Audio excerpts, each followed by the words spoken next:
Hi, I want to demonstrate to you what I'm doing in this video. I've seen a lot of things that, a lot of videos people talk about being sure to tie the non-slip loop knot correctly. So what I'm testing is what happens if you don't tie it correctly. So first I'll show what I have thought that I've learned is the correct way. And that is, however this main line is going into this loop, and this one is going over, and the first thing to do is to put that one through correctly also, or put that over so that both of them now are going through the loop in the same way. Then you make some turns. This is the non-slip.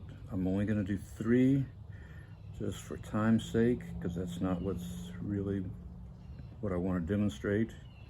But now this has to come back the same way also. So now these are going under, so this will go under and through that loop. And that is the correct way, as far as I can tell, to tie that non-slip loop knot.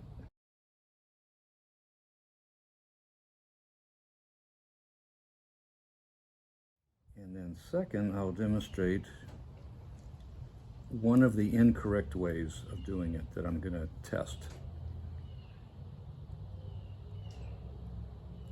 We start out the same way. We put just a overhand knot, put on the lure.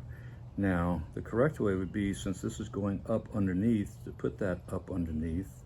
But what I'm calling incorrect one is I'm going to go the opposite way. I'm going to go on top of it, even though the main line is going under.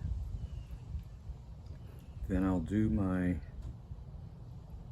loops, my twists, and I'm going to go back through. This is the main line right here, this one, and it's going on top of the loop, so I'm going to take the tag in and also go on top.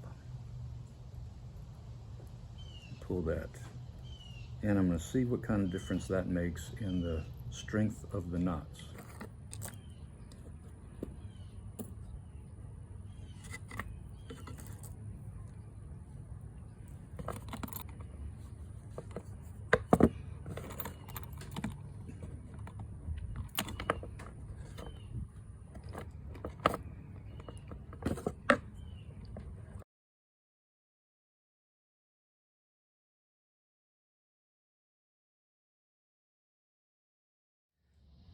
Okay, now I'm going to tie it incorrectly in a different way.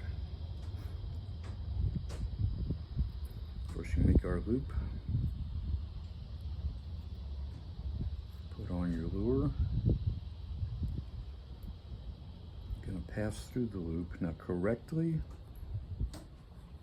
would be underneath here, and the last time I didn't do that one correctly. This time I'm going to do that pass correctly. So underneath the loop,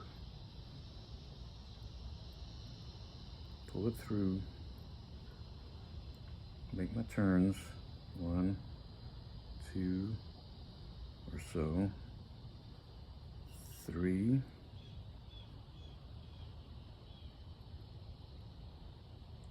now both of these are outside of the loop, so correct from what I can gather would be back through that way.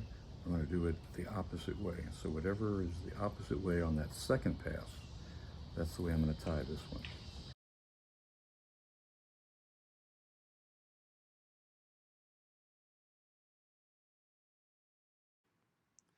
So here is a picture of the overall data, but it really needs a little more examination.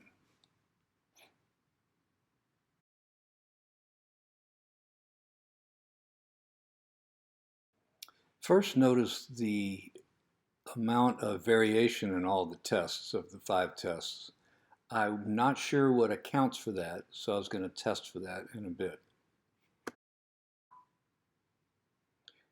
It could be about differences in the line, crimp or something, maybe something in the tying of the knot itself. But it's important to note that no matter how you think you're tying your knot, it may not be the same knot, the same strength every time. Now, if we look at the averages of the 5 tests, it's clear that the tying it correctly is the strongest. It's not that much stronger than the incorrect ones, but it is definitely stronger. And notice that tying it incorrectly the first way or the second way doesn't really make much difference.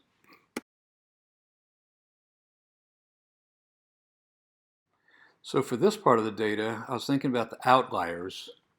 So I threw out the lowest test in each of the 3 conditions. The non-slip, the correct way, is still significantly above the other 2. Although again, not that much more, but still better.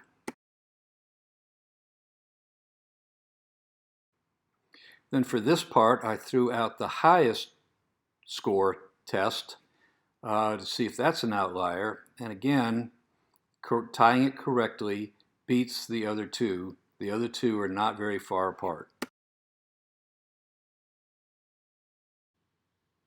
Then finally, I threw out both the high and the low as outliers to get the average. And again, tying the non-slip loop knot correctly makes it stronger than tying it incorrectly. Not really much stronger, but strong enough to count. So if you're going to use the non-slip loop knot, be sure to tie it correctly.